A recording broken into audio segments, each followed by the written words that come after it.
Welcome to bird media. నేను మీ పవన్ కృష్ణమూర్తి. జియో పాలిటిక్స్లో ఏది జరిగినా కూడా ఒక్కొక్కసారి చాలా సంచలనం అవుతూ ఉంటుంది. అందులోనూ అగ్రరాజ్యాలుగా పేరు పొందినటువంటి దేశాలు అయితే అది ఇంకా ట్రెండింగ్లోనే ఉంటుంది.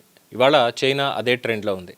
అది కూడా ఏంటి, 2025 సంవత్సరానికి సంబంధించి అప్పటి నుంచి ఇప్పటిదాకా జరిగినటువంటి దాంట్లో ఒక రికార్డే సృష్టించింది. ఏకంగా $1.2 ట్రిలియన్ వాణిజ్య మిగులు సాధించింది చైనా. అంటే చరిత్రలో ఎప్పుడూ లేనటువంటి విధంగా చైనా ఎగుమతులయ్యి, at the same time China చాలా కీలకమైనటువంటి నిర్ణయం కూడా తీసుకుంది. ప్రపంచం విస్తుపోయింది దానికే. ఇప్పుడు ఏకంగా $147 బిలియన్ మార్కెట్ నుంచి తగ్గించేసింది.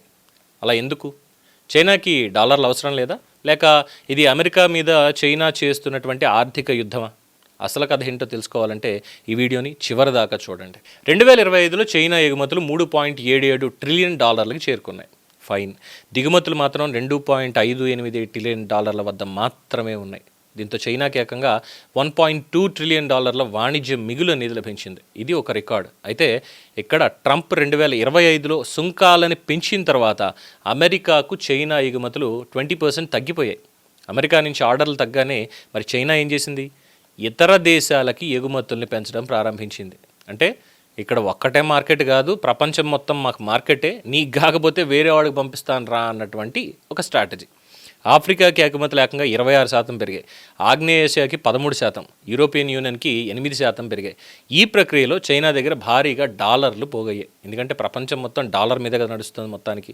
అయితే ఈ డాలర్లన్నింటినీ అమెరికా ట్రెజరీలోనే ఉంచుకోవడం చైనాకి ప్రమాదకరంగా అనిపించింది. ఫస్ట్ రీజన్ డాలరైజేషన్, అంటే అమెరికా మీద ఆధారపడ్డాన్ని తగ్గించుకోవడం. రష్యా ఆస్తులని అమెరికా స్తంభింపజేసిన విషయం చైనాకి ఒక గుణపాఠంగా మారింది.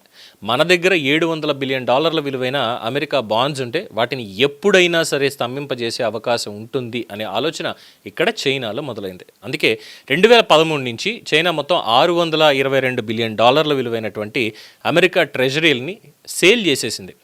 మరి ఏం చేసింది? మరి ఇంత డబ్బు ఎక్కడి నుంచి ఎలా చేసింది అంటే ఇక్కడే కీలకమైనటువంటి ఒక పాయింట్. ఆ డబ్బుతోటే బంగారాన్ని క్రమంగా కొనడం ప్రారంభించింది. వరుసగా 17 నెలల నుంచి చైనా బంగారం కొనుగోలు చేస్తూనే ఉంది. ప్రస్తుతం చైనా దగ్గర 2313 టన్నుల బంగారం ఉంది. ఇదే డాలరైజేషన్ వ్యూహం. ఇక రెండో కారణం, చైనా అధికారిక కరెన్సీ యువాన్, దాన్ని బలంగా మార్చడం. డాలర్ బలపడినప్పుడు యువాన్ బలహీనపడుతుంది. యువాన్ బలహీనపడితే చైనాలో ద్రవ్యోల్బణం, మూలధన ప్రవాహం అంటే సమస్యలు వచ్చే అవకాశం ఉంటుంది. అందుకే యువాన్ మారకపు విలువను కాపాడుకోవడానికి చైనా డాలర్లను అమ్మేసి ఆ డబ్బులతోటి యువాన్లను కొనుగోలు చేసింది. గోల్డ్ పరంగా. విదేశాల్లో డాలర్లను నిల్వ చేసుకోవడం కంటే నా కరెన్సీని నేనే కాపాడుకుంటాను అనేటువంటి ఒక కఠినమైన నిర్ణయానికి చైనా వచ్చింది. ఇక మూడోది, దేశీయ ఆర్థిక వ్యవస్థతో పాటుగా వాణిజ్య యుద్ధానికి సిద్ధం కావడం. ప్రపంచం మొత్తం ఇప్పుడు దానికే సిద్ధమయ్యేది, చైనా వాడు ఒక్కడే కాదుగా. సరే, 2025లో చైనా ఆర్థిక వృద్ధి లక్ష్యం 5% పెట్టుకున్నారు. కానీ దేశంలో ఉన్నటువంటి రియల్ ఎస్టేట్ రంగంలో చాలా సమస్యలు ఉన్నాయి. దేశీయంగా వినియోగం కూడా బలహీనంగా ఉంది. అందుకని చెప్పి ఎగుమతుల ఆధారంగా ఆర్థిక వ్యవస్థని ముందుకు తీసుకెళ్తున్నారు. ఫ్యూచర్లో అమెరికా కనుక ట్యాక్సెస్, ఈ సుంకాలు ఇవన్నీ మరింత పెంచే అవకాశం ఉందని ముందే అంచనా వేసి ఈ డాలర్ల రూపంలో ఉన్నటువంటి నగదు నిల్వల్ని సిద్ధంగా ఉంచుకుంది. ఒకవేళ వాణిజ్య యుద్ధం అంటూ వస్తే నా దగ్గర నగదు ఉండాలి అనేది చైనా వ్యూహం. మరి ఈ $147 బిలియన్ విక్రయాలతోటి ఏం జరిగింది? మొదటిగా డాలర్ ఆధిపత్యం తగ్గింది. ప్రపంచ విదేశీ మారక నిల్వల్లో డాలర్ వాటా తగ్గుతోంది. విదేశీ మారక నిల్వలు, మన దగ్గర కూడా విదేశీ మారక నిల్వలు అంటే డాలర్ మన దగ్గర కూడా ఉండాలి. కానీ ఈ డాలర్ ప్లేస్ని క్రమక్రమంగా బంగారం రీప్లేస్ చేసుకుంటూ వెళ్తోంది. ఇక్కడే చైనా స్ట్రాటజీ అప్లై చేసింది.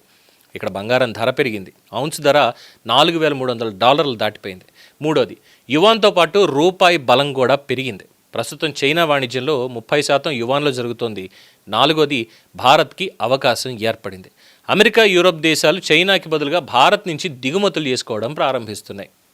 కాబట్టి చైనా $147 లక్షల కోట్ల విక్రయించడం అంటే అది బలహీనపడుతోంది అని అర్థం కాదు. డెఫినెట్గా ఇది ఒక వ్యూహాత్మకమైనటువంటి మార్పు. గతంలో డాలర్లను పొదుపు చేసి అమెరికాకి మద్దతు ఇవ్వడం, ఇప్పుడు డాలర్లను తగ్గించి బంగారాన్ని పెంచుకుని యువాన్ని ప్రోత్సహించుకోవడం. నిపుణులు కూడా చెప్తుంది ఒకటే, డాలర్ ఆధిపత్యం కొనసాగుతుంది, కానీ అది ఎప్పటికీ దెబ్బతినకుండా ఉంటుంది అని చెప్పలేం. మరి మీకేమనిపిస్తోంది? రాబోయే 5 ఏళ్లలో ఈ డాలర్ ఆధిపత్యం కొనసాగుతుందా, లేక యువాన్ బంగారం ఆధారంగా కొత్త ఆర్థిక వ్యవస్థ మొదలవుతుందా? మీ అభిప్రాయాన్ని కామెంట్స్లో తెలియచేయండి. చూస్తూనే ఉండండి ది బర్డ్ మీడియా. ఈ వీడియో మీకు నచ్చినట్లయితే లైక్ చేయండి, షేర్ చేయండి, సబ్స్క్రైబ్ చేయండి. మరిన్ని అప్డేట్ల కోసం మా వాట్సాప్ ఛానల్ను ఫాలో చేయండి.